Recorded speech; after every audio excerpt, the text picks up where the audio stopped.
नमस्कार मित्रांनो, A1 Marathi story या चॅनलवर तुम्हा सर्वांचे मनापासून स्वागत करते.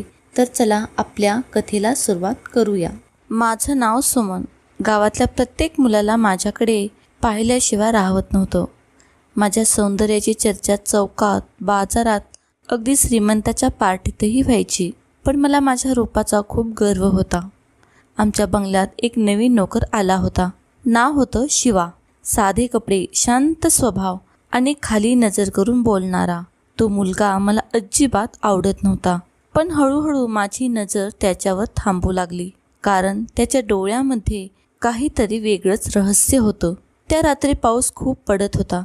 घरात कोणीच नव्हतं आणि मी पहिल्यांदाच त्या नोकराच्या खोलीपर्यंत पोहोचले. दरवाजा अर्धवट उघडा होता. माझं हृदय जोरात धडधडत होतं, कारण त्या रात्री जे घडलं त्यानंतर माझं संपूर्ण आयुष्य बदलूनच गेलं. मी त्या नोकराला लहान समजले, पण तो तर सर्वात मोठा. समजून घ्या, त्या रात्री मी पहिल्यांदाच एका नोकराच्या खोलीसमोर उभी होते.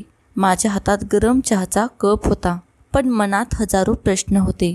मी स्वतःलाच विचारत होते, एका साध्या नोकराबद्दल मला इतकं का वाटते? शिवा खिडकीजवळ बसून बाहेर पडणारा पाऊस पाहत होता. त्याच्या चेहऱ्यावर शांतता होती, पण डोळ्यांमध्ये खूप मोठं दुःख लपलेलं होतं. मी दरवाजा हलकेच ढकलला आणि तो अचानक उठला. मॅडम, तुम्ही इथे? त्याचा आवाज घाबरलेला होता. मी त्याच्याकडे पाहून हलकसं हसले. का? मी इथे येऊ शकत नाही का? तो काही बोलला नाही, फक्त खाली मान घालून उभा राहिला. आणि त्याची हीच गोष्ट मला वेडी करत होती, कारण गावातली मुले माझ्या एका नजरेसाठी वेडे व्हायचे. पण हा मुलगा कधी माझ्याकडे सरळ पाहतही नव्हता. त्या रात्री मी मुद्दाम त्याच्या जवळ बसले.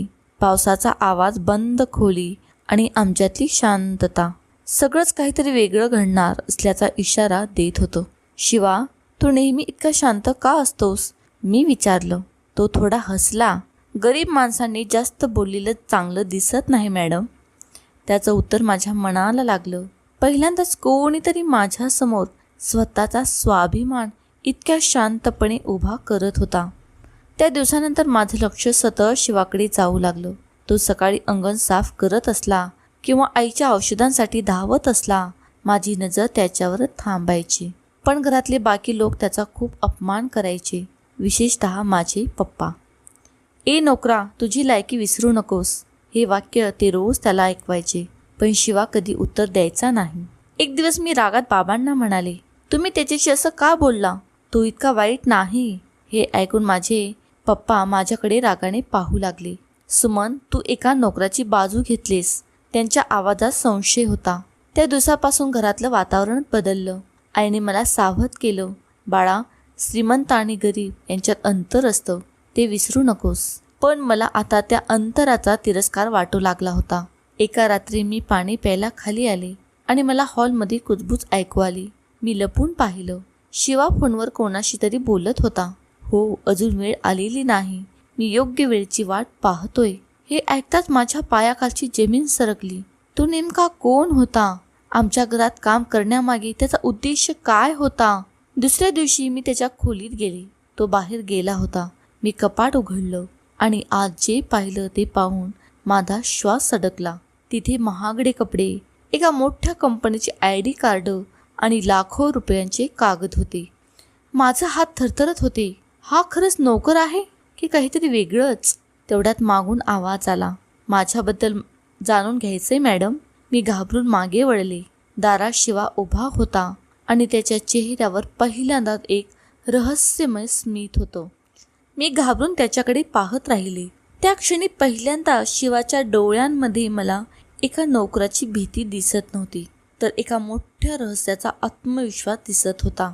तो हळूहळू माझ्याजवळ आला आणि शांत आवाजात म्हणाला, मॅडम, प्रत्येक गरीब दिसणारा माणूस खरंच गरीब असतो का? असं नाही. माझं हृदय जोरात धडधडत होतं. मग तो आहेस तरी कोण? मी थरथरत त्या आवाजात विचारलं. तो काही क्षण शांत राहिला. मग कपाटातून एक फोटो काढून माझ्या हातात दिला. फोटोमध्ये माझे बाबा आणि त्यांच्या बाजूला उभा असलेला एक तरुण दिसत होता. मी आश्चर्याने त्याच्याकडे पाहिलं. हा कोण आहे? शिवा हलकसं हसला. माझे वडील. माझ्या अंगावर काटा आला. काय? तो खिडकीकडे पाहत बोलू लागला, आज ज्या कंपनीवर तुमचे बाबा मालक म्हणून बसले आहेत ना, ती कंपनी कधी काळी माझ्या वडिलांची होती, पण विश्वासघात करून त्यांच्याकडून सर्व काही हिसकावून घेतलं गेलं. माझा श्वास अडकला. नाही बाबा, असं करू शकत नाही. शिवाच्या चेहऱ्यावर दुःख होतं. मी सुद्धा लहानपणी हेच मानायचो, पण माझ्या वडिलांनी आत्महत्या करण्याआधी एकच नाव घेतलं होतं. तो माझ्याकडे वळला. तुझ्या बाबांचं. माझ्या डोळ्यापुढे अंधार यायला लागला. माझे बाबा, ज्यांना मी देवासारखं मानत होते, ते इतके मोठे खोटारडे असू शकतात? त्या रात्री मला झोप लागली नाही. एकीकडे माझं कुटुंब होतं आणि दुसरीकडे तो मुलगा, ज्याला मी नोकर समजत होते, पण आता मला त्याच्याबद्दल भीतीपेक्षा आदर वाटत होता. दुसऱ्या दिवशी सकाळी घरात गोंधळ उडाला. बाबांच्या ऑफिसमधून लाखो रुपये गायब झाले होते. सगळ्यांचा संशय थेट शिवावर गेला. त्या नोकराला पकडा, बाबाने रागाने ओरडत म्हटले. पोलिसांना फोन करण्यात आला, पण शिवा शांत उभा होता. तो फक्त एकदाच बोलला, मी चोरी केली नाही. पण कुणी त्याचं ऐकलंच नाही. मी पहिल्यांदा बाबांसमोर उभी राहिली. शिवा असं करू शकत नाही बाबा, म्हणून संतापली. सुमन, तू एका नोकरासाठी आपल्या बापाच्या विरोधात उभी राहणार? घरात शांतता पसरली.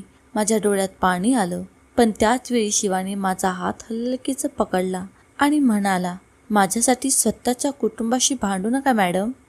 गरीब माणसाचं नशीबच असतं आरोप सहन करणं. त्याच्या त्या शब्दाने माझं मन तुटलं. पोलीस त्याला घेऊन जाणार इतक्यात घराच्या बाहेर अचानक काळ्या गाड्या येऊन थांबल्या. सूट घातलेले काही लोक खाली उतरले आणि त्यांच्या मागून एक म्हातारा माणूस चालत आला. त्याला पाहतं शिवाच्या डोळ्यात पाणी आलं. काका, तुम्ही? तो म्हातारा थेट बाबांसमोर उभा राहिला आणि जोरात म्हणाला, खरी चोरी करणारा नोकर नाही, तर सूट घालून फिरणारा मालक आहे. सगळे हादरले. बाबांच्या चेहऱ्यावरचा रंग उडाला. त्या म्हाताऱ्या माणसाने काही कागद टेबलावर फेकले. हे पुरावे आहेत. 20 वर्षापूर्वी केलेल्या फसवणुकीचे. माझे बाबा घामाने भिजले होते. मी अवाक होऊन सगळं पाहत होते आणि त्या क्षणी पहिल्यांदाच मला समजलं, ज्याला आम्ही नोकर म्हणत होतो, तो खरं तर न्यायासाठी लढणारा राजा होता. त्या खोलीत भिंतीवर एक मोठा फोटो लावलेला होता. फोटोमध्ये माझे बाबा आणि शिवाचे वडील एकत्र असताना दिसत होते, पण त्या फोटोखाली रक्ताचे डाग होते. माझे हात थरथरू लागले. हे काय आहे शिवा? तो हळूहळू पुढे आला. ही त्या रात्रीची जागा आहे, ज्या रात्री माझ्या वडिलांचा अपघात झाला होता. माझा श्वास अडकला. म्हणजे तो अपघात नव्हता. शिवाच्या डोळ्यात राग दिसत होता.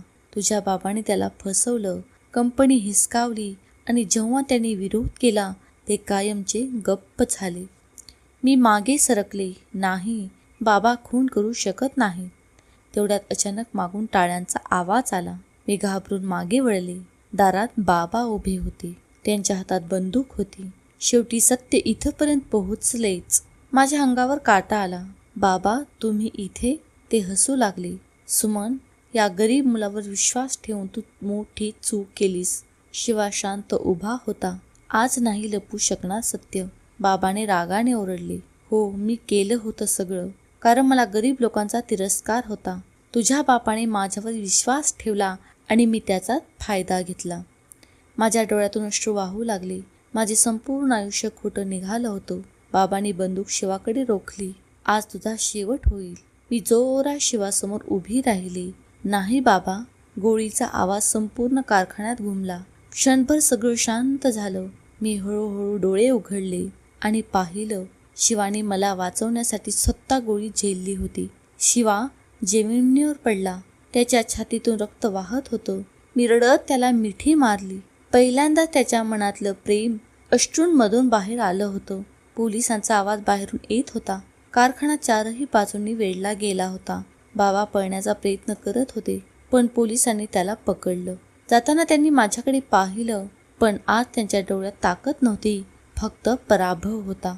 मी शिवाचा हात पकडून रडत होते. तो हलकसा हसला. मॅडम, आता तरी नको समजणार ना मला? मी अश्रूंमध्ये डोकं हलवलं. नाही शिवा, मी त्या नोकराला लहान समजले, पण तोच माझ्या आयुष्यातला सर्वात मोठा माणूस निघाला. शिवाने माझ्या हातावर हलकेचा हात ठेवला आणि डोळे मिटले. त्या क्षणी मला समजलं, माणसाची किंमत त्या पैशाने नाही, तर त्याच्या मनाने ठरते. जर तुम्हाला हा व्हिडिओ आवडला असेल तर लाईक करा, शेअर करा आणि चॅनलला सबस्क्राईब करायला मात्र अजिबात विसरू नका.